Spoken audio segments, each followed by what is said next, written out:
Um, my mother was a very sweet and gentle person. She was very outgoing. She loved to talk. She would talk on the phone a lot. She would talk to neighbors. It took her a long time to pull her shopping cart up to Milgram's or down to Safeways because she had to talk to everybody at the houses along the way. So, Because she truly loved people. She loved to talk, and part of that was her being a housewife, but she loved to talk to the neighbors when none of us liked to go to the store with her to Milgram's because she would be forever because she talked to everybody. She would talk to people she knew on the way. She would talk to people there. She just loved to talk, and she did that at church too. And I'm sure you've heard the stories about how Dad would leave her but come back because she loved to talk, and she was not going to stop talking. She talked on the phone. That was her way of reaching out because she was a housewife. Oh gosh. So my mom was the most prominent memory of mom was how kind and compassionate she was. She was the one that would befriend the neighborhood outcasts. So, wow, and I am like this as well. Yeah. But anyway, I remember Miss T, and Miss T like dipped, snuff, and kind of walked crooked. I don't know if Miss T drank or what, but she would just walk crooked up the street, and and people would just like make fun of her. Well, Miss T was my mom's friend. And then there was a lady who I think her name perhaps was Miss Scales, or we called her Miss Scales because she was kind of scaly. But and those were mom's friends. So yeah, that was just key to her character, was being kind. And I remember that I used to love to, occasionally I would get sick or I'd cough, and I'd try to act like I was sicker so I could stay home with her because she spoiled me then. Because when you got a bunch of brothers and sisters. But she'd let me watch the stories with her, and she would bring me soup and juice. And so anyway, that was one of my fondest memories. My mom would fix us these big bologna sandwiches with cheese on them to take to school, which I never really liked. But we had, that, and then we ate dinner together. And I remember Mom as a person who was very hardworking. I can't even imagine that I would come home and she'd like be relaxing in a chair somewhere. She was always up doing things. She made her own soap, this lye soap she would make, and she had a rub board, to rub out clothing. We got a Ring washing machine later, but a lot of things she wouldn't start the washing machine up before. She would just rub them out on the rub board. And it's oh yeah, big sheets, and yeah, and then she would go hang them outside, so I have lots of visions of her out there in her sun hat with big sheets. I don't remember what we must have done in the winter though, but she was always she worked very hard. Always had some girth, to her, and I always used to think, because I like to sit in mom's lap, which didn't happen too often, especially when Loretta came along. But I used to always think, I used to feel sorry for people with skinny moms because they didn't have the lap, that my mom had. So yeah. Very interesting. And let's see, I don't know, she liked to sew, and she made us a lot of clothes. She liked to shop around at sales, although I don't think we were that poor, but she liked to bargain. And I always remember it was such a huge deal to me that she actually bought me a sewing machine, and it wasn't even my birthday, but I did love to sew back then. I just loved to make things for my dolls. So, that's how I remember. She was very, I always think of her as soft. She was a big woman until she got sick. She carried a little weight, I felt so sorry for people with skinny mamas. I'm like, they got a skinny hard mama. And one of them was my cousin Linda. When her mom came, like, she's like skinny and hard. My mom is big and soft. She would come to every PTA meeting, and I was like, everybody else's mom is not coming to every PTA meeting. Did you wear a big hat? Absolutely right. I don't remember her in the hat. She had that old-fashioned hairdo. But yeah, she wore a hat when she did that gardening, and she used to, then there was I don't know if it was a city plot, but Mom had a garden that was a few blocks from us, and other people had gardens there, and she would try to convince us to go up and help her, do the garden. And it's like, oh no, even then we were not into hard work. I think if there's something that, might have been, missing from our life, or maybe it was just characteristic of the day, is that there was not a lot of hugging and touching of kids that I recall. Certainly not from Dad, and not from Mom. And I remember this time that, so Dad would give us maybe like 50 cents to go Christmas shopping up at the dime store, where we could get plenty of things. Like Mom liked that really red lipstick, and I could get that for like, a dime. but for some reason they said, Shirley, you can't get your 50 cents until you give Mom a hug. And it seems like it was Sonny that was egging me on. And I really wanted to hug her, but I just couldn't. I couldn't make myself, I don't know if I was just too shy or... Didn't seem natural, maybe. Yeah, it just didn't seem natural. They finally relented and gave me the 50 cents. Mom was always head of the household in a lot of ways. She was always having dinner on time. We had to wait till Dad got home. She was a huge influence there, and just the way she liked us to look so nice. She was always dressing us really nice and presenting us nice. She went to school and finished the grades, and they didn't have a high school, in Shaw. And so she said that, I asked her once, why didn't she go on off to high school? And she said, well, when you finished the grades, you were already like 17 or 18, and then you just helped your mom out and waited to get married. But Dad said he met her when he was teaching. I think he was finishing school, and she was just coming in. They were 6 years apart. And went home and asked his dad. He said, "Oh, a white girl came to our school today." And his dad said, "Well, who brought her?" And when he told her it was actually Aunt Rose, her aunt. He said, "Oh no, that's Matthew's daughter. She's not white, So I think my dad met her, back then for the first time, and claims to have not paid any more attention to her, although he did like the way her plaits jumped up and down when she jumped rope.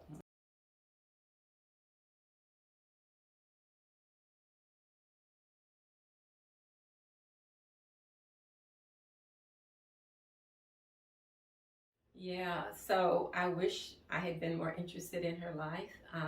I know that she was raised by her grandmother, her maternal grandmother, because I did ask her. She'd always say things about her grandma. Oh, my grandma used to say this, or my grandma would do that. And I said, why do you always talk about your grandmother? Where was your mother? She said, well, my grandmother raised me. And so then I later learned that her mom, she didn't necessarily have her when she was really young, but she married somebody else. And when she married somebody so my mother's mother was Mathia Belcher. She married a man named, they called Thess Crofton.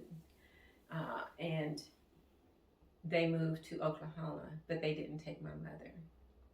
And my mother had a younger sister who I now assume must have been maybe their child. So my mother was left there with her grandmother, and maybe not the worst fate in the world, but in talking to my relatives, like my cousin Emma Ellen, she says my mom would always be so excited when her mom was going to come to town to see her, because she didn't see her much. So I think there might have been, a little bit of mother loss. My mother's gone, and I think also that because of her unknown paternal, heritage, if somebody knew who her father was, they never told us. But so my mother did not know her father except for the stepfather who married her mother and left. And So the story is that mom's mother, mom stayed with relatives, and she would come to visit. Her mom would come to visit her every now and then and bring her some gifts and stuff. And it's just so hurtful when I think about that, how that must have made her feel. But she'd leave. But she married this guy and then they had Connie Effie. So she kept her because that was her current husband and her child. So she stayed. So that was mom's sister that she loved dearly because mom loved everybody dearly. And I've been told by more than one relative that because of her skin color, that she was taunted as a kid. She was threatened that she had to be hidden once because some so-called white men came to the house and they were going to take her from them, from her grandparents. Now, why would they want a little interracial child anyway? Another telling of the story was that, we grew up, they said that her dad was Native American. And it kind of sounded right because mom had those high cheekbones, and so another telling of the story was that people from an Indian reservation wanted her back. And so when I look at census information, I just see her listed as T, and I have never heard anybody but Dad call her Deora. She was Cunty, she was Aunt T, she was T. But on one of those, it gives her the last name of Cooker.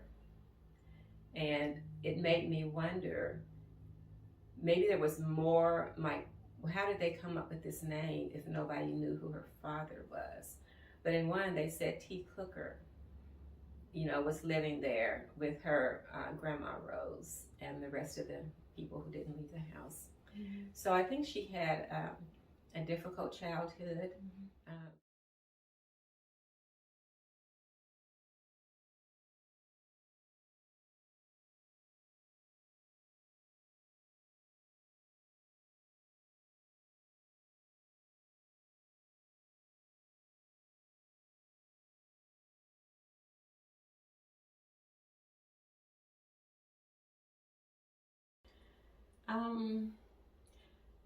I remember,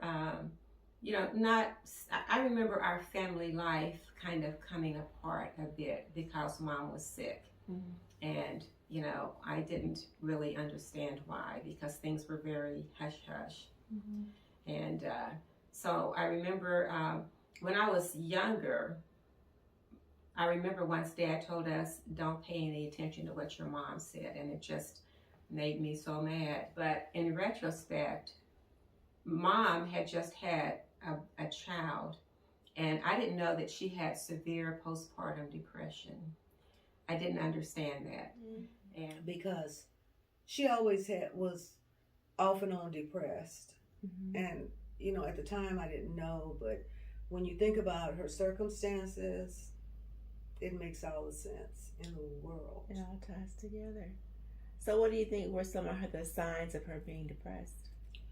Oh, she would that you kind of can just remember. Yeah. She would kind of be more to herself because normally she was so into people and her friends and taking in this person or that, but she would turn mostly within to herself, and she'd kind of be by herself more. Okay. And so there was a time that she wouldn't go out of the house. She would go from mirror to mirror saying, I just look horrible. And I remember neighbors, Mrs. McCoy, would come up and they would try to, comfort her. And then she would get better, but that was kind of a precursor, I think, that she had those kind of hormonal shifts. So I think menopause just hit her like a ton of bricks because she was already subject to. So there was that kind of, memory of that part of my teenage years that Mom was starting to get sick. Yeah. Yeah. Yeah, I remember she would get those periods of depression, and then I guess they would get too bad.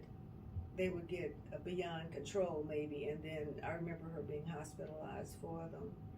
But as a child, I couldn't advocate for her because I really didn't know what was going on. Mm-hmm. The neighbors would pick up and help out a lot then, and then she'd come back home and she'd get better, and then she might slip to them again. You might say children just, I guess, are at different levels of awareness. And I was not that aware of my mother's mental, emotional struggles. I do recall her coming home one time and having made, one of those ceramic things that they make in, day hospital, we later came to call it. But I didn't know anything. I didn't grasp. Okay, so this is a different kind of illness. If I had, I don't know, I wish I could have been older and maybe helped her more, but because she was always, like I said, she was so loving the neighborhood people. Because really, our family was one of the more stable ones on the block, though the others were stable. It's just that I meant as far as parents. Because we had a dad and a mom, and there were maybe 4 or 5 other families on there that had the complete set. Yeah. I don't know that Dad knew how to have those conversations. I'm going to say he didn't. With kids, maybe he talked with adults, maybe he talked with his sisters, or but no, he didn't have those conversations with us. The first thing I knew that Dad said about my mother's illness was that she was not going to get well, and good for him to give us that update because we didn't know. And I thought that was kind of good news because I thought, she's not going to die after all. I thought, not getting well, at least she would be in that room. We could go up there and talk to her sometimes, but she would. I didn't want to hear that D word. I didn't want to hear the dot word. So, that was probably the only, quote, conversation that we had about Mama's illness. Mm-hmm. That was all that I knew, that she was physically sick. Mm-hmm. But it started pretty early in my life, probably 14, 15. Mm-hmm. It seems like the harder times came when we moved over on 2004 Benton. And most of that time that we lived there, she was upstairs in the bedroom sick. I remember that when she came downstairs, it was kind of a treat. It was like, oh, Mom, she's downstairs now. And Dad took over miraculously some of the household duties because, Mom was a, what they call it these days, domestic engineers. So she was the homemaker. So she was the center of everything that went on at home. Mm-hmm. But I was pretty young, and then she died. It was during my senior year. It was in January of 1968. So I was a senior in high school when she actually died. So.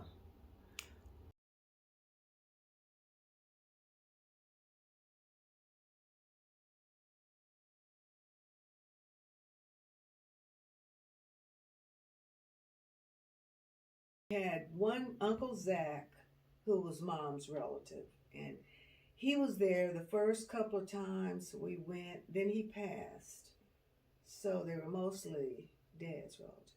So Uncle Zach was her uncle. Her uncle. Oh, also she had. I forgot about Harv. Because Harv we had a cousin Harv. and he had some mental challenges. But I remember he came up to stay with us a lot, and Mom loved her cousin hard. She loved all of her relatives, and he would stay with us sometimes. But he was kind of our older relative that was kind of dysfunctional because he had some mental problems. But he was hilarious. No, because we didn't know a lot of Mom's relatives except for her sister, Connie Effie, that came up when we lived on Benton. We didn't even see a lot of her. But she married this guy and then they had Connie Effie. So she kept her because that was her current husband and her child. So she stayed. So that was Mom's sister that she loved dearly because Mom loved everybody dearly. Everybody. And she came and visited. And there was an Uncle Fess that was somehow related to Mom, too, that we met. But her relatives were far between because she was just kind of raised with Connie Anna, and they kind of raised in one house. In fact, your mom found a record of where she was raised. They did a census, and she was raised there. So it was later people told us about her mom coming to visit her occasionally, and bringing her some toys and stuff. But she wasn't raised with her. She was the heart of the family because she had that, woman's touch, and she got her clothes, cooked her meals. So I would say she was the heart.